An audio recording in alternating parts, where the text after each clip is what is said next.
Hello everyone, welcome back to my channel. Today we will talk about the US Marine Corps just sank a warship 100 miles away. Before watching the video, please like, comment, and subscribe my channel. The US Marine Corps has test-fired its new anti-ship missile. The August 15 trial of the Navy/Marine Corps Expeditionary Ship Interdiction System, or Nemesis, is a big step for the Marines as they reorganize for island warfare in the waters around China. Two missiles, fired by Marines in Hawaii, struck a decommissioned frigate which ultimately sank. Lieutenant Colonel Ryan Collins, Combat Integration Office for Artillery and Fires at the Marines Combat Development Directorate, called the missile transformative. That's an exaggeration. Capable of hitting ships just 100 miles away, the semi-robotic Nemesis, in effect, is a defensive system, one that scattered Marine battalions might use to ward off Chinese forces trying to pry the Marines from their island outposts. What the Marines need now is an offensive missile, one that allows island forces to control large swaths of ocean. It's a problem the Corps is trying to solve. It wasn't too long ago that the idea of the Marine Corps as an anti-ship force might have seemed laughable. For more than a decade, following the 2001 U.S. invasion of Afghanistan, the Marines trained and organized for land-based infantry warfare.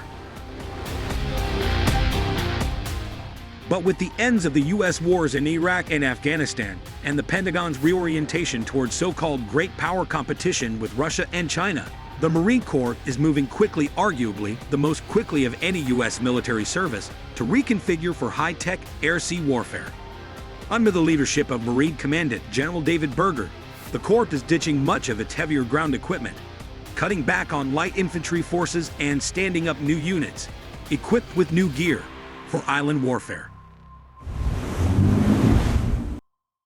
Berger's decision to eliminate all of the Corps' roughly 400 M1 tanks is indicative of the changes. The Corps is cutting back on armor, infantry, and attack helicopters in order to free up money and manpower for sea control forces, drone operators, missile batteries. If the M1 represents what the Marines are leaving behind, Nemesis might represent what they're gaining in exchange. The system boasts a remote control light truck chassis carrying a twin launcher for naval strike missiles. The NSM is a 900-pound missile with an infrared seeker and a 300-pound warhead. It can travel out to around 100 miles, skimming the sea the whole time, then home in on the telltale heat signature of an enemy warship. The $2 million missile is popular for its accuracy and simplicity, and the ease with which engineers can bolt its launcher onto practically any platform. A ship, a truck. The U.S. Navy is adding NSM launchers to its Pacific-based littoral combat ships in order to give those otherwise lightly armed vessels a fighting chance in a naval battle. The Marines are equipping their new littoral regiments with the NSM, starting with a regiment in Japan. The Corps' budget request for 2022 includes up to 64 NSMs. The littoral regiments are the Corps' contribution to so-called Expeditionary Advanced Base Operations. Under the EABO concept, U.S. forces would sneak past Chinese defenses in the Western Pacific in order to set up small outposts. The outposts would launch drones to monitor surrounding waters, refuel F-35 stealth fighters flying long-range strike missions, and lob missiles at passing Chinese warships. The vast distances between inhabitable islands in the Philippine and China seas complicate EABO. Outposts might be separated by hundreds or even thousands of miles. In the context, the NSM with its 100-mile range isn't terribly useful.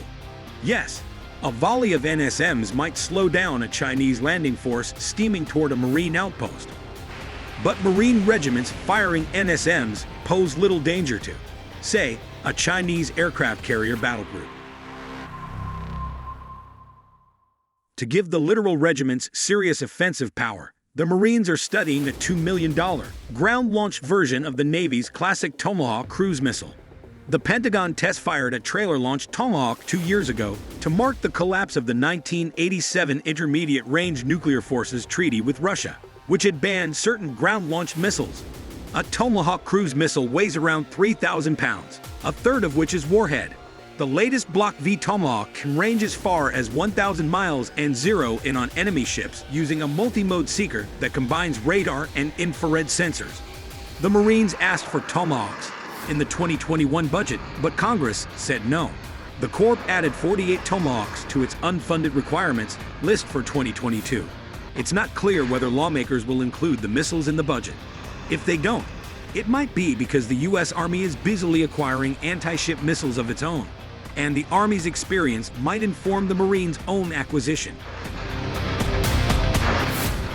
Rather than choosing between several missile options for its own Pacific forces, the Army last year spent $340 million to integrate two separate missile types onto truck launchers. One is the same Block V Tomahawk the Marines are interested in. The other is the Navy's SM-6, an air defense missile with significant surface strike capability. The two missiles could not be more different. The Tomahawk is a sea-skimming, subsonic cruise missile. The SM-6 is a supersonic ballistic missile. Both are powerful weapons capable of disabling or sinking warships sailing many hundreds of miles away.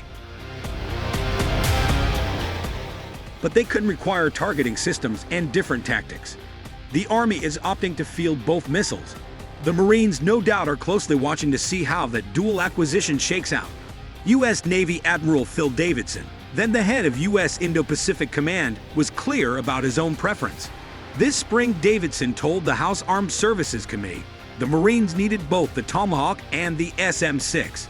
So that is it, guys, for my today's video. I hope you enjoy. Thank you very much for watching.